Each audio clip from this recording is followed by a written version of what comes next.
Hey guys, welcome back to my YouTube channel Shalini's Cooking World. আজকে আমি তোমাদের জন্য আবারও একটা নতুন রেসিপি তৈরি করে দেখাবো। আজকে আমি যে রেসিপিটা বানাবো সেটা হবে চিকেন দিয়ে। আর আজকের রেসিপিটার নাম হলো চিকেন কারি। তাহলে চলো, আমি এখানে দেখো গ্যাসে একটা কুকার বসিয়ে নিয়েছি। আমি এটার মধ্যে রান্নাটা করব। তো চলো আমি রান্নাটা শুরু করে দিই। প্রথমে আমি তেল দিয়ে দেবো এর মধ্যে। তেলটা পরিমাণ বুঝে নিতে হবে। আমি এখানে 500 চিকেনের রান্নাটা করব, তো সেইটা অনুযায়ী বুঝে আমি তেলটা নিয়ে নিচ্ছি।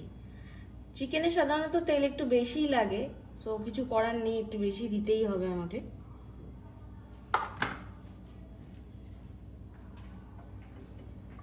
দেখো গাইজ, আমি এখানে মোটামুটি এই এতটা পরিমাণ তেল নিয়ে নিয়েছি। এবার তেলটা ফার্স্টে ভালোভাবে গরম হোক, তারপর এর মধ্যে আমি দিয়ে দেবো গোটা গরম মশলা, গোটা জিরে আর শুকনো লঙ্কা। গাইস দেখো, তেলটা কিন্তু গরম হয়ে গেছে। আমি ফিল করতে পারছি যে তেলটা গরম হয়ে গেছে, ধোঁয়া উঠছে দেখা যাচ্ছে। তো এবার আমি এর মধ্যে প্রথমে যেরকম বললাম যে গোটা গরম মশলা, গোটা জিরে আর শুকনো লঙ্কাটা দিয়ে দিচ্ছি। দেখো, প্রথমে আমি এর মধ্যে গোটা জিরে দিয়ে দিচ্ছি। পরিমাণ মতো দিতে হবে। পরিমাণ মতো প্রথমে আগে গোটা জিরে দিয়ে দিলাম।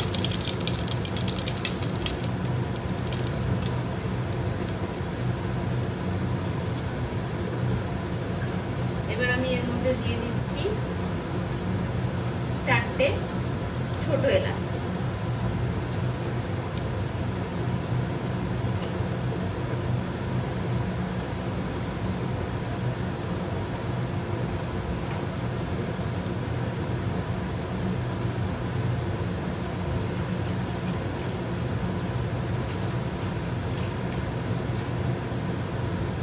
কয়েকটা লবঙ্গ দিয়ে দিচ্ছি।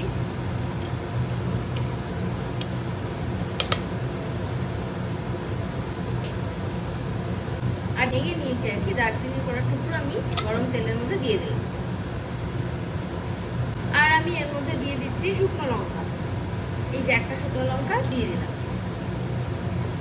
এবার এগুলোকে হালকা করে জাস্ট একটু নেড়ে নিচ্ছি। জাস্ট তেল থেকে এই সবকটা যা যা দিয়েছি মশলা, সেগুলোর একটা ফ্লেভার বেরিয়ে এলেই, মানে তেলের মধ্যে এগুলোর ফ্লেভারটা মিশে গেলেই এবার আমি এর মধ্যে অ্যাড করব কুচনো পেঁয়াজ।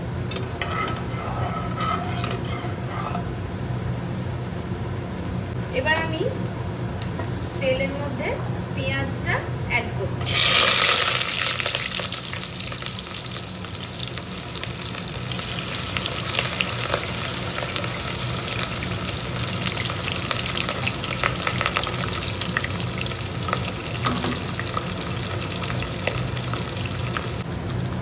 পেঁয়াজটা অ্যাড করার পরে এটা আমি জাস্ট একটু নাড়াচাড়া করে নিচ্ছি। পেঁয়াজটা ভাজা হচ্ছে।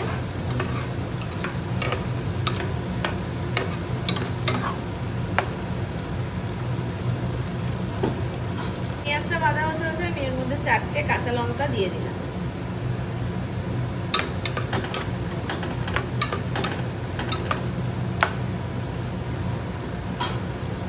এবার এর মধ্যে আমি আদা রসুন পেস্ট অ্যাড করে দিচ্ছি।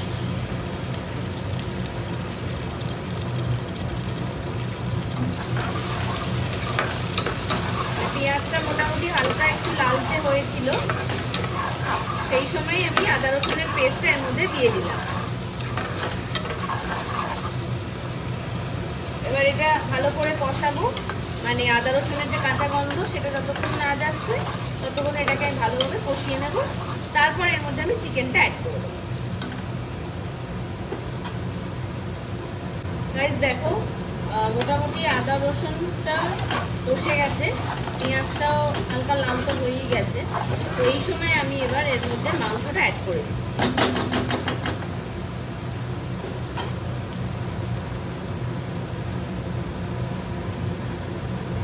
এই যে 500 মাংস, ঠিক আছে, 500 মাংসটা আমি এবার এখানে অ্যাড করছি।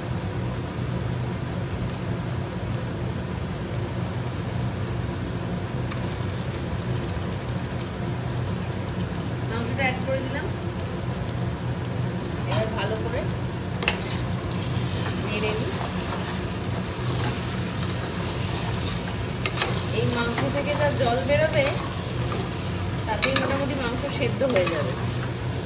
তবু যদি প্রয়োজন পড়ে তবে আমি এর মধ্যে একটুখানি জল অ্যাড করে দেব।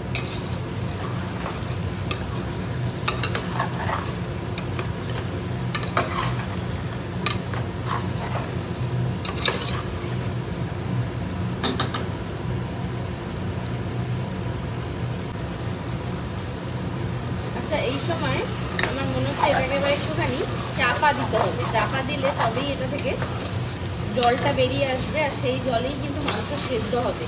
তো সেই জন্য আমি এটাকে ওপর থেকে একটু চাপা দিয়ে দিচ্ছি।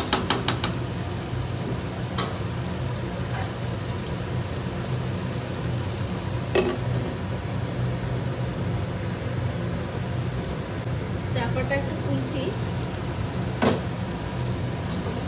খোলার কারণটা হচ্ছে এটাকে নাড়তে হবে, আর নেড়ে তারপরে আমি এর মধ্যে টমেটো অ্যাড করব। গ্যাসের ফ্লেম কমিয়ে দিলাম।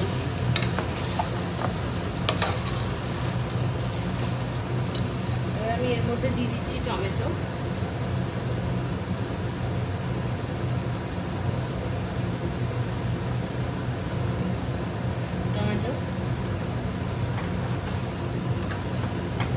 টমেটো অ্যাড করে আমি এর মধ্যে নুন দিয়ে দেবো, তাহলে টমেটোটা তাড়াতাড়ি গলে যাবে, আর টমেটো থেকেও আর মাংস থেকেও অনেকটা জল ছেড়ে দেবে।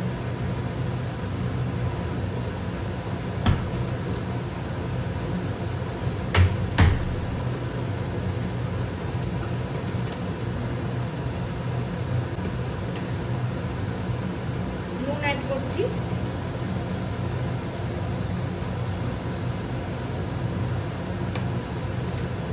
পরিমাণটা বুঝে আমি নুনটা অ্যাড করলাম।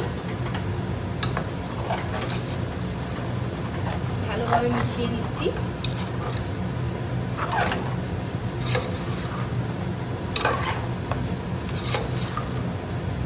এবার কিছু গুঁড়ো মশলাও অ্যাড করতে হবে এর মধ্যে, কিন্তু তার আগে একটু জলটা বেরো, তারপরে আমি গুঁড়ো মশলাগুলো অ্যাড করব।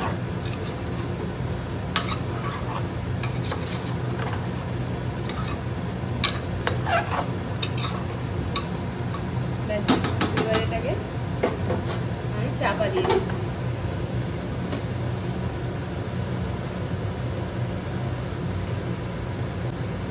গাইজ, মোটামুটি 5 মিনিটের ওপরই হয়ে গেছে। তো আমি এবার এটাকে খুলছি। দেখো, টমেটোগুলো কিন্তু বেশ নরম হয়ে গেছে অ্যান্ড অনেকটা জল ছেড়ে দিয়েছে। এটাকে জাস্ট আমি একটু ভালো করে নাড়িয়ে নিচ্ছি, নিয়ে তারপরে আমি এর মধ্যে দিয়ে দেবো লঙ্কার গুঁড়ো আর হলুদ গুঁড়ো। জিরে গুঁড়ো আমি দেবো না, বিকজ অলরেডি আমি অনেকটাই জিরে, মানে গোটা জিরে দিয়েছি, সেই কারণে আমি জিরে গুঁড়ো দিচ্ছি না। আর ধনে গুঁড়ো ভাল লাগে না মাংসতে, সেই জন্য ধনে গুঁড়ো আমি দেবো না। এই যে লঙ্কার গুঁড়ো দিয়ে দিচ্ছি।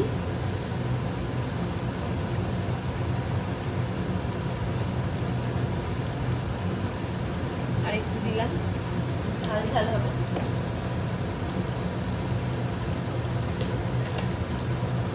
আর দিয়ে দিচ্ছি হলুদ গুঁড়ো।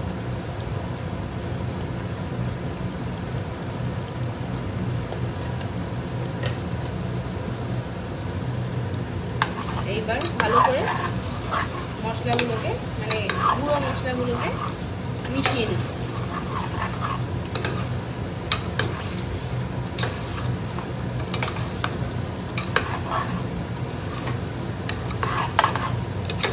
হেভি রং এসছে, দেখতে পাচ্ছ? জানি না ক্যামেরাতে কতটা বোঝা যাচ্ছে, সামনাসামনি ব্যাপক একটা কালার এসছে। ঠিক আছে, এটা এবার কষুক, চাপা দিয়ে দিই। গ্যাসের ফ্লেম মোটামুটি মিডিয়ামে আছে, না লো না হাই, মিডিয়ামে আছে। চাপা দিয়ে দিলাম, আবার এটা একটু কষুক।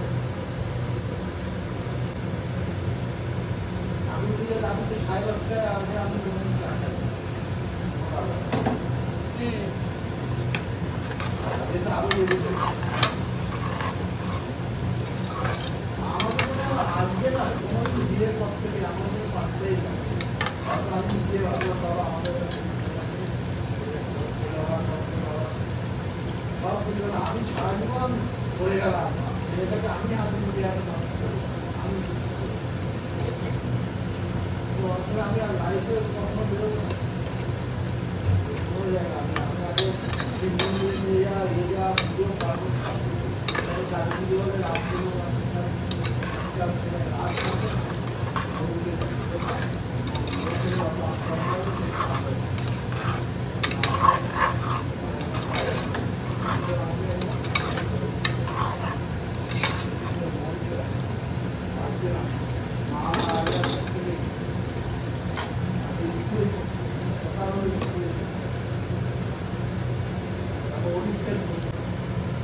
গাইস দেখো মোটামুটি 10-15 মিনিট মতন হয়ে গেল। এবার আমি ঢাকনাটা খুললাম।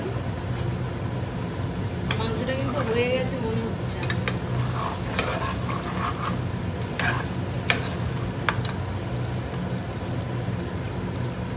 গাইস দেখো 10-15 মিনিট হয়ে যাওয়ার পরে আমি ঢাকনাটা খুলে দিয়েছি, আর একদম ক্লিয়ারলি বোঝা যাচ্ছে যে মাংস কিন্তু হয়ে গেছে। আমি তাও তোমাদেরকে জাস্ট একটুখানি দেখিয়ে দিচ্ছি যে মাংসটা সেদ্ধ হয়েছে কিনা। এই যে এই মাংসটা একটু শক্ত আছে, দেখো এটা আমি দেখিয়ে দিচ্ছি, একদম নরম হয়ে গেছে। তাহলে হয়ে গেল চিকেন কারি। এটাকে এবার আমি নামিয়ে নিয়ে সার্ভ করে তোমাদেরকে দেখাচ্ছি।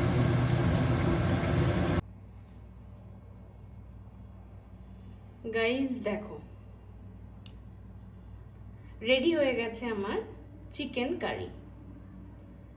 কেমন হয়েছে এটা তোমরা অবশ্যই আমাকে জানিও কমেন্ট করে, আর তোমরাও বানিও, এটা বানিয়ে খেয়ে তারপরে আমাকে বলো যে কেমন লাগলো তোমাদের এটা। বাট আমি বলছি আমি এটা জাস্ট একটু টেস্ট করে দেখেছি যে কেমন হয়েছে খেতে, সত্যি দুর্দান্ত হয়েছে। তোমরাও দেখো, আমাকে জানিও কিন্তু কমেন্ট করে, ওকে? তাহলে চলো আজকে এই অবধি, আবার নেক্সট কোনো রেসিপি নিয়ে তোমাদের সঙ্গে আবার দেখা হবে। Tata bye.